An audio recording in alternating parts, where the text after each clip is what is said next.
Hello student, सृष्टि educational institute में आप सभी का बहुत बहुत स्वागत है। आज हम आप सभी स्टूडेंट के लिए एक बढ़िया वीडियो लेकर फिर से आई हुई हूँ।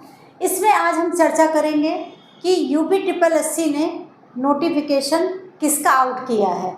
इस समय UPSSC ने उत्तर प्रदेश प्रदूषण नियंत्रण बोर्ड का नोटिफिकेशन 11 मार्च को आउट कर दिया है और इसके साथ ही साथ इसने लोअर PCS का नोटिफिकेशन 31 मार्च को आउट किया है।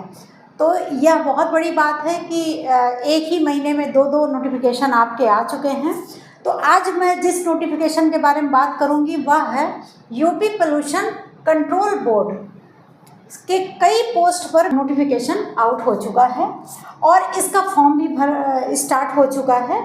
तो आज हम इस वीडियो में बात करेंगे कि इस फॉर्म को भरने के लिए एलिजिबिलिटी क्या होनी चाहिए और एग्ज़ाम पैटर्न क्या रहेगा, एग्ज़ाम डेट क्या रहेगा। तो चलिए आज हम इस वीडियो में डिटेल से डिस्कस करते हैं। तो सबसे पहले तो जो आपका ऑनलाइन फॉर्म भरने का अप्लाई करने का जो स्टार्टिंग डेट है वह 2 अप्रैल 2026 से शुरू हो जाता है और आपका यह लास्ट डेट 22 अप्रैल 2026 तक आप ऑनलाइन फॉर्म को अप्लाई कर सकते हैं।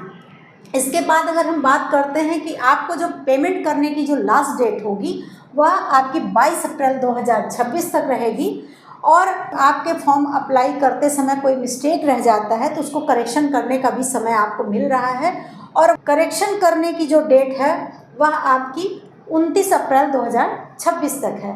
तो आप सभी स्टूडेंट अगर फॉर्म में कोई मिस्टेक है तो उसको करेक्शन करवा सकते हैं। फिर अगर हम बात करते हैं कि इस फॉर्म को जो भी कैंडिडेट फॉर्म को भरेंगे तो उनको फीस क्या पेमेंट करनी होगी। तो जनरल OBC EWS को 25 रुपये शुल्क भुगतान करना होगा। SC ST को भी 25 रुपये का शुल्क भुगतान करना होगा। PH कैंडिडेट को भी 25 रुपये का शुल्क भुगतान करना होगा। इसके बाद अगर हम बात करते हैं कि जो आपका पेमेंट होगा वह किस मोड में होगा, तो आपका वह ऑनलाइन मोड में होगा। ऑनलाइन के माध्यम से आप शुल्क का भुगतान कर सकते हैं और ऑनलाइन के आपके कई ऑप्शन हैं जैसे credit card, internet banking, IMPS, cash card और मोबाइल वॉलेट। इन सभी के माध्यम से आप अपने शुल्क का भुगतान कर सकते हैं। फिर आगे हम देखते हैं कि इस फॉर्म को भरने वाले स्टूडेंट की एज लिमिट क्या होनी चाहिए। तो इसमें जो मिनिमम एज है वह 21 वर्ष होनी चाहिए और मैक्सिमम एज आपकी 40 वर्ष की होनी चाहिए। साथ ही साथ आपको एज रिलैक्सेशन भी मिल रहा है जिसमें OBC को 3 वर्ष अधिक मिल रहा है और SC ST को 5 वर्ष अधिक मिल रहा है। तो आप सभी स्टूडेंट अपने फॉर्म को फिलअप कर लीजिए। फिर अगर हम बात करते हैं कि पोस्ट कितनी है तो टोटल पोस्ट आपकी 115 पोस्ट है। तो आप सभी के लिए बहुत अच्छी बात है, 115 पोस्ट आ चुका है तो आप सभी पढ़ाई स्टार्ट कर सकते हैं। फिर अगर हम बात करते हैं कि जो वैकेंसी आ रही है वह किस पोस्ट पे कितनी वैकेंसी आ रही है, तो अगर इसकी बात करते हैं तो साइंटिफिक असिस्टेंट की 10 पोस्ट आ रही है और साइंटिफिक असिस्टेंट स्पेशल सिलेक्शन की 5 पोस्ट आ रही है और अकाउंटेंट ऑडिटर की 22 पोस्ट आ रही है और लीगल असिस्टेंट की 4 पोस्ट आ रही है। लेबोरेटरी असिस्टेंट की 2 पोस्ट आ रही है और मॉनिटरिंग असिस्टेंट की 35 पोस्ट है। जूनियर इंजीनियर स्पेशल सिलेक्शन की 8 पोस्ट है और जूनियर इंजीनियर की 29 पोस्ट है। ओवरऑल 115 पोस्ट आपको मिल रहा है। तो आप सभी लोग तैयार हो जाइए। फिर अगर हम बात करते हैं एलिजिबिलिटी की कि किस पोस्ट पे क्या एलिजिबिलिटी होनी चाहिए, तो हम देखेंगे कि साइंटिफिक असिस्टेंट की एलिजिबिलिटी क्या होनी चाहिए। तो इनका पोस्ट ग्रेजुएशन की डिग्री होनी चाहिए जूलॉजी से, बॉटनी से, केमिस्ट्री से, बायोकेमिस्ट्री से और इन्वायरमेंटल साइंस से। इसके साथ ही साथ साइंटिफिक असिस्टेंट स्पेशल सिलेक्शन का जो एलिजिबिलिटी होनी चाहिए वह किसी भी विश्वविद्यालय से ग्रेजुएशन की डिग्री होनी चाहिए कॉमर्स विद अकाउंटिंग से। उसके साथ ही साथ उनको 1 साल का एक्सपीरियंस होना चाहिए अकाउंटिंग का।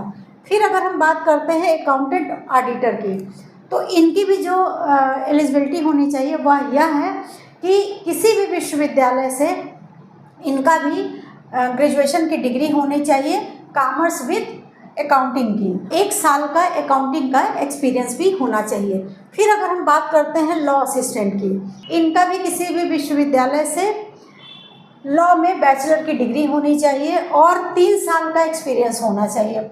फिर आगे हम पोस्ट की बात करेंगे तो इसमें लेबोरेटरी असिस्टेंट का जो एलिजिबिलिटी है इंटरमीडिएट 10+2 विथ साइंस साइड से होना चाहिए और मॉनिटरिंग असिस्टेंट का जो एलिजिबिलिटी है वह भी इंटरमीडिएट 10+2 विथ साइंस साइड से होना चाहिए।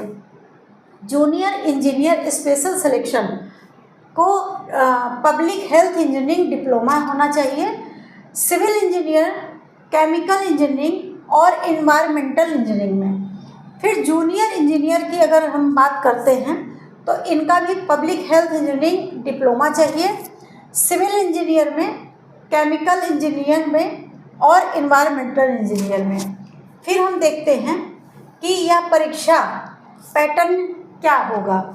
तो आपका जो पेपर होगा वह 100 क्वेश्चन से होगा और आपके जो पेपर होंगे वो 3 सेक्शन में बटे होंगे, जिसमें से पहले सेक्शन में केंद्रीय प्रदूषण नियंत्रण बोर्ड, उत्तर प्रदेश प्रदूषण नियंत्रण बोर्ड से संबंधित जानकारी से 10 क्वेश्चन पूछे जाएंगे 10 अंकों के साथ।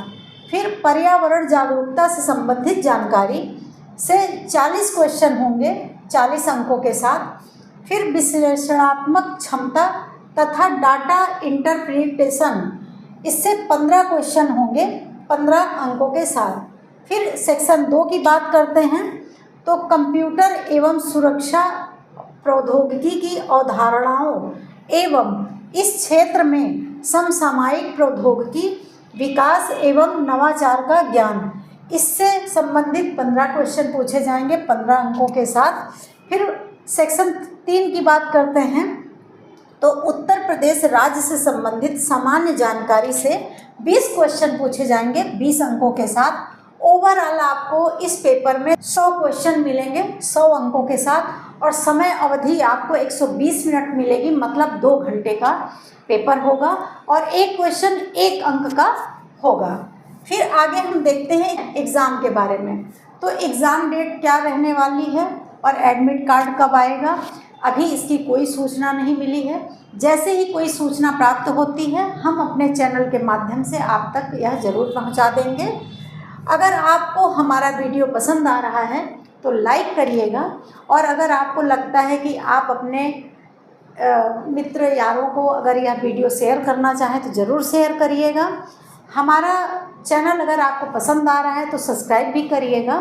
मिलते हैं अगली वीडियो के साथ, तब तक के लिए जय हिंद जय भारत।